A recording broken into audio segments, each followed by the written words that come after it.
Hi everybody, James Blacklaws, JB Commercial Finance here. Hope everybody is keeping well. I want to do a very quick video today, something that sort of does come up occasionally. When it came up yesterday, it made me think that maybe it's worth doing a quick video on, and that's the difference between a commercial mortgage broker and a commercial mortgage packager. Now, quite often when you deal with an IFA or a mortgage broker, a residential mortgage broker, they'll advertise that they can facilitate commercial mortgages or commercial lending, and what they actually do is take a deal and send it away to what they call a packager, who then puts it together for the clients. Now, what a packager does is effectively work as a broker, but they won't actually, directly deal with the client. It'll all be done by the intermediary, the mortgage broker, or the IFA, or the accountant, whoever it may be.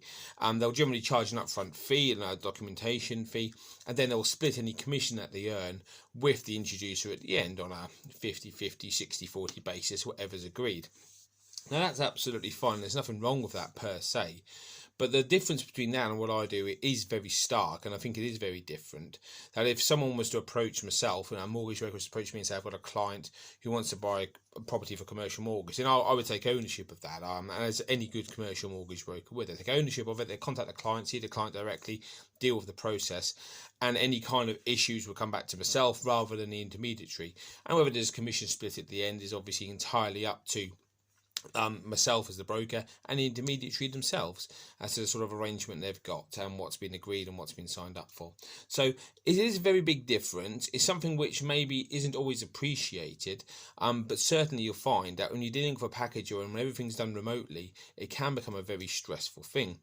I dealt with packages initially when I first started dipping my toe in this market, which would be 6 odd years ago, whatever it was, and I found it generally quite a frustrating experience because you have emails going back and forth, forms going back and forth, and actually you couldn't talk to the person you wanted to talk to, and then it's just another layer of admin involved because they then have to send it to the lender to come back with any kind of decision.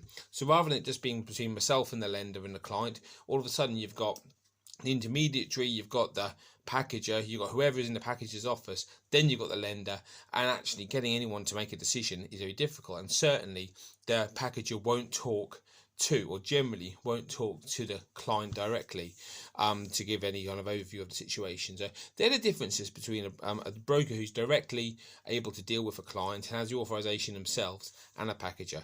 Probably a bit more useful for intermediaries to know about this because often they don't know. They're just told by their particular provider of their mortgage services who to use, and actually quite often it's very poor service for the client. So that's my 2 pennies worth for what it's worth. Any questions about that or anything else, feel free to get in touch.